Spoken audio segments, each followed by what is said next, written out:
Students, welcome to AV maths academy.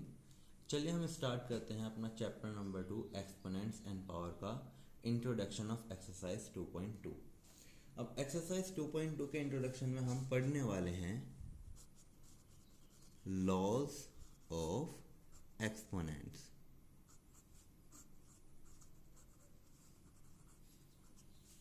अब laws of exponent में हमें क्या क्या पढ़ना है, चलिए देखते हैं। देखिए, फर्स्ट लॉ होता है कि अगर आपकी a की पावर m इंटू a की पावर n है, ठीक, तो आपकी ये दोनों पावर ऐड होके m प्लस n लिखी जाएगी। ठीक, अब ये a क्या है आपको पता है, a आपका बेस है और m और n आपके एक्सपोनेंट्स हैं। ठीक है, अब बेस यहाँ पे भी a है, यहाँ पे भी a है, तो यानी कि जब आपके बेस सेम होते हैं तब मल्टीप्लाई में पावर ऐड होती है। हम इसको समझते हैं एक एग्जांपल से। एग्जांपल से कैसे कि अगर 11 की पावर 2 है इंटू 11 की ही पावर 3 है। अब आप देख पा रहे हैं कि बेस सेम है और मल्टीप्लाई है दोनों बेस के बीच में, तो पावर क्या हो जाएगी, ऐड, यानी कि 11 की पावर 2 प्लस 3 हो जाएगी, जो कि किसके इक्वल होगी, 11 की पावर 5 के। ठीक, अब यहाँ पर एक बात जो है वो मैं बताना चाहूँगा आपको। बहुत से बच्चे 11 एंड 11 की मल्टीप्लिकेशन भी कर देते हैं, जो कि गलत होता है। आपको जो बेस है उसकी ही पावर को ऐड करना होता है, बेस की मल्टीप्लाई नहीं करनी होती। ठीक है, सेकंड रूल आपका डिवाइड के बारे में है कि जब आपका बेस सेम हो तो डिवाइड में जो पावर्स हैं वे आपकी सब्ट्रैक्ट होती हैं। ठीक है, यानी कि a की पावर यहाँ पे हो जाएगी m minus n।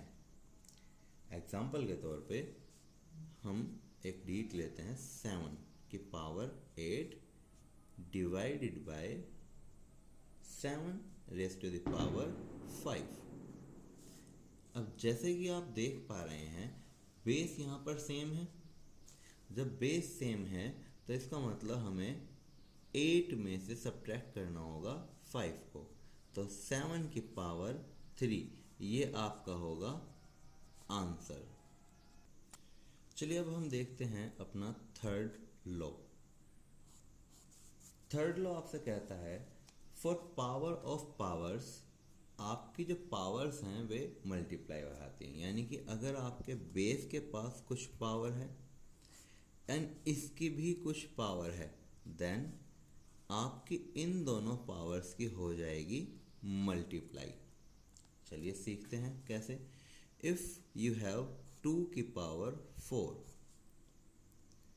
And then इसकी भी पावर 3 है, तो आप इन दोनों पावर्स की करेंगे मल्टीप्लाई, और मल्टीप्लाई करके जो आएगा वही आपका आंसर होगा। यानी कि 2 की पावर 12, 2 आपका बेस हुआ, 4 3 जा 12, ये होगा आपका आंसर। ठीक है, चलते हैं अपने फोर्थ लॉ की तरफ। फोर्थ लॉ में आपसे क्या कहा गया है। फोर्थ लॉ आपको कहता है कि अगर बेस सेम ना हो बट पावर सेम हो, देन हम बेस की क्या करते हैं, मल्टीप्लाई। एग्जाम्पल्स के तौर पे a की पावर m इंटू बी की power m is equal to होगा a इंटू बी की होल पावर m। इसको एक पर्टिकुलर डिजिट वाले एग्जांपल से समझते हैं। अगर मेरे पास 2 की पावर 3 है and 3 raise to the power 3 है, तो हम क्या करेंगे, जो बेस हैं 2 एंड 3 इनकी मल्टीप्लाई करेंगे, और ऊपर बेस के एक्सपोनेंट सेम है तो उनको ऊपर एज इट इज़ ऐसे ही रख दिया जाएगा। इनके साथ अब कुछ नहीं होगा, ना हम 3 और 3 की मल्टीप्लाई करेंगे, ना ही 3 प्लस 3 करके कुछ भी लिखेंगे। यानी कि जो एक्सपोनेंट है वो आपका एज इट इज़ ही रहेगा। ठीक, अब 2 इंटू 3 कितने होते हैं, 6, तो मैं इसको लिख सकता हूँ 6 की पावर 3 यानी कि 6 रेज टू द पावर 3। तो ये है आपकी प्रॉपर्टी नंबर 4। चलते हैं प्रॉपर्टी नंबर 5 यानी कि लॉ 5 क्या है एक्सपोनेंट के बारे में।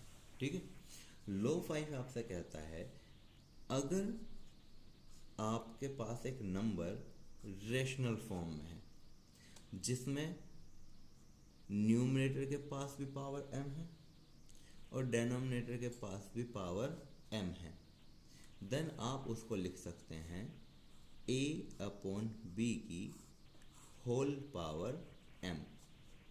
चलिए एक एग्जांपल से समझते हैं। अगर मेरे पास एक नंबर है 4 और मेरे पास 4 की पावर है 5 और एक नंबर है मेरे पास 3, उसकी भी पावर 5 है, तो मैं इसको लिख सकता हूँ 4/3 रेज टू द पावर 5, यानी कि दोनों की कंबाइंड पावर लिख सकता हूँ। ठीक है, चलिए अब हम चलते हैं अपने लॉ नंबर 6 की तरफ। अब 6 लॉ आपसे क्या कहता है? 6 लॉ आपसे कहता है कि अगर बेस की पावर नेगेटिव है, अगर बेस की पावर नेगेटिव है और आपको उसको पॉजिटिव करना है, देन रेसिप्रोकल कर दीजिए आप बेस का। बेस का जब आप रेसिप्रोकल करेंगे तो आपकी पावर नेगेटिव से पॉजिटिव हो जाएगी। चलिए डीट का एग्जांपल लेते हैं। अगर मेरे पास एक डीट है 8 और इसकी पावर है -3, अगर मुझे इसकी पावर को पॉजिटिव करना है देन मैं इसका रेसिप्रोकल करूँगा और रेसिप्रोकल करके 8 क्या हो जाएगा 1/8 and then it's raise to the power 3। अब आपकी जो पावर है वो नेगेटिव नहीं रहेगी, अब आपकी पावर कैसी हो जाएगी पॉजिटिव। चलिए अब चलते हैं लॉ नंबर 7 की तरफ। ठीक, अगर हमारे पास कोई बेस a है और वो m या n अंडर रूट a है, जहाँ पे n शो करता है कि हम अंदर से 2 पेयर निकालने वाले हैं, ये स्क्वायर रूट है या फिर क्यूब रूट है या फिर कितना पावर रूट है। ठीक है, तो अगर स्क्वायर रूट है तो आपको पता है कि हम वहाँ से पेयर बाहर निकालते हैं जिनका 2 के पेयर बनते हैं। अगर क्यूब रूट है तो वहाँ से 3 के पेयर बाहर निकाले जाते हैं। तो यहाँ पे हम देख रहे हैं कि अगर आपको n अंडर रूट a दे रखा हो तो आप उसको लिख सकते हैं a की पावर 1/n। अब इसको समझते हैं कैसे। अगर आपको अंडर रूट में दे रखा है 5 और ये अंडर रूट जो है ये आपका मतलब एक तरह से स्क्वायर रूट है, तो स्क्वायर रूट जो होता है उसको आप लिख सकते हैं 5 रेज टू द पावर 1/2। ठीक, और वहीं पे अगर ये 5 आपको क्यूब रूट में दिया हो, स्क्वायर रूट में ना देकर क्यूब रूट में दिया हो, तो आप इसको लिख सकते हैं 5 रेज टू द पावर 1/3। चलिए अब हम चलते हैं अपने लॉ नंबर 8 पर।